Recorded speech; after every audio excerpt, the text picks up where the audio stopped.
What's good with your fam? Welcome to Big Faces Worldwide. I'm your guy, Big Will, and I'm back with some boxing talk. Hey, check it, man. Alexander Usyk, man, who is the only male undisputed champion as of right now, man. He's the undisputed cruiserweight champion. We know he just defeated Tony Bellew via 7th, 8th round KO back in the end of last year. Knocked him out, the 7th, 8th round, something like that, man. Well, anyway, after that fight, he stated that, he wanted to make a move to heavyweight. You know what I'm saying? And since then, there has been, all type of names thrown around, guessing games of, who he should fight. Should he come in taking a soft touch, or should he go straight for the, the gusto, straight for the top guys, man? Well, we all know there is an abundance of heavyweights right now. And we know that Usyk has signed a co-promotional deal with Eddie Hearn and Matchroom Boxing last year. We know that his lead promoter is Alexander Krasuk from K2 Ukraine. He did an interview with Boxing Scene, man, and he stated that, it's been difficult for them to find Usyk a suitable opponent, man. He states that Derek Chisora will probably be fighting Carlos Takam in a rematch, so he's tied up. He said that Anthony Joshua will more likely be fighting Dillian White, so he's tied up. He said that he made offers to former WBO heavyweight champion of the world, Joseph Parker, and also Gerald Big Baby Miller. Now, he said both of these offers have been declined. He said neither one of those guys wanted to fight him, man. And that's got me, got me a little taken back, man. I know Joseph Parker's team had spoke out and said that's not true, that they never received the offer from Team Usyk. But this is what Alexander Krasuk is saying from K2 Promotions, Ukraine, man. He's saying that both of these guys, Big Baby and Joseph Parker, have turned down the fight with Usyk. Now, my thoughts on the fight is this, man. Joseph Parker, I could see Usyk definitely outboxing Joseph Parker, man. Joseph Parker is a very solid boxer, man. His only two losses are against Anthony Joshua and Dillian White. Against Anthony Joshua, I wouldn't say he looked too bad, but Anthony Joshua has came out and said that, he wasn't going for the gusto, he wasn't going for the kill, because in the back of his mind, he was thinking about fighting Deontay Wilder. So he didn't want to take too many chances against Joseph Parker, so he figured he outboxed him. And outboxed him is what he did, man. But Dillian White, his win was more decisive over Joseph Parker. He dropped him twice. Although he did come back to, make a late round rally, man. He dropped Dillian White. Dillian White ran out of gas in that 12th round. But, he was practically saved by the bell, man. 30 more seconds or, another minute, I believe that he could have defeated Dillian White. But nonetheless, he lost that fight, man. He has 2 losses on his record, man. He came back and he fought a guy by the name of Alexander Flores, who he knocked out. So, losing 2 of his last 3 fights, I can see why Joseph Parker might want to, decline that fight, man. Usyk is a very, very good boxer.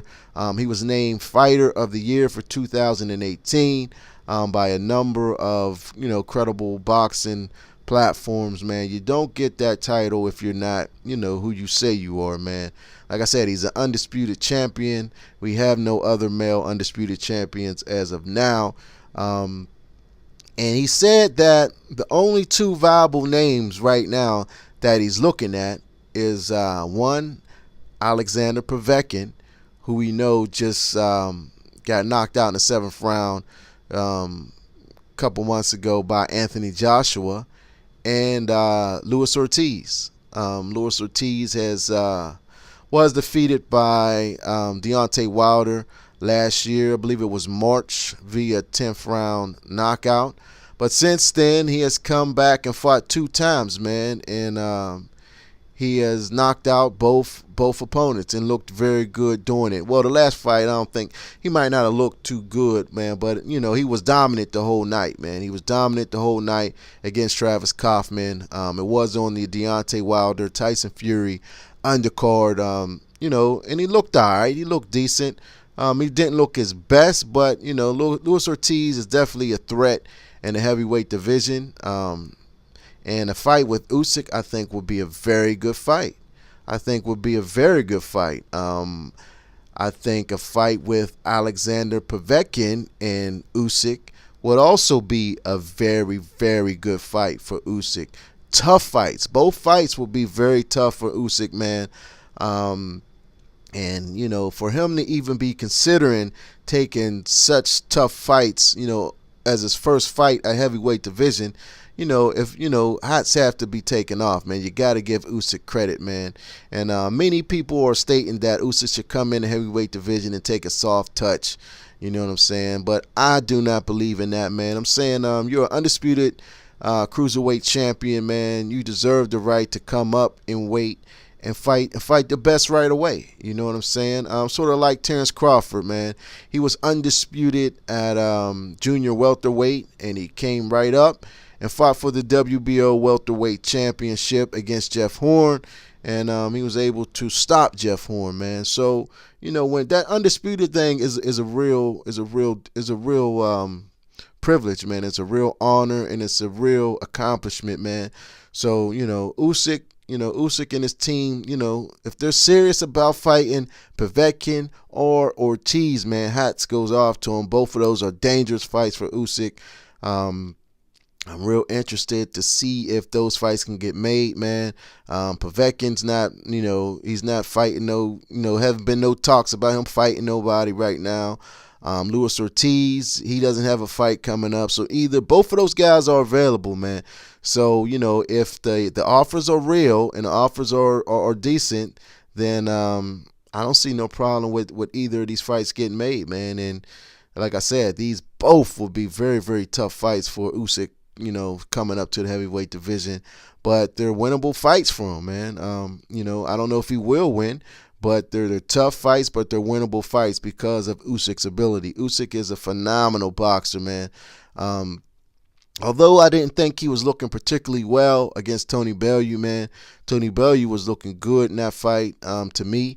I had it around even, before he knocked Tony Bellew out. Tony Bellew came out and won and swept the first 3 or 4 rounds easily, in my opinion. And then Usyk started to, find Tony Bellew a little more. Usyk, being the you would think was the smaller guy, but he was doing the stalking. He was pressuring Tony Bellew, man. Had Tony Bellew on the back foot most of the fight. But he ended up catching with a perfect 1-2, man, and got Bellew out of there, man. But but this is what's coming out on Boxing Scene and from K2 Promotions Ukraine. The guy Alexander Krasuk.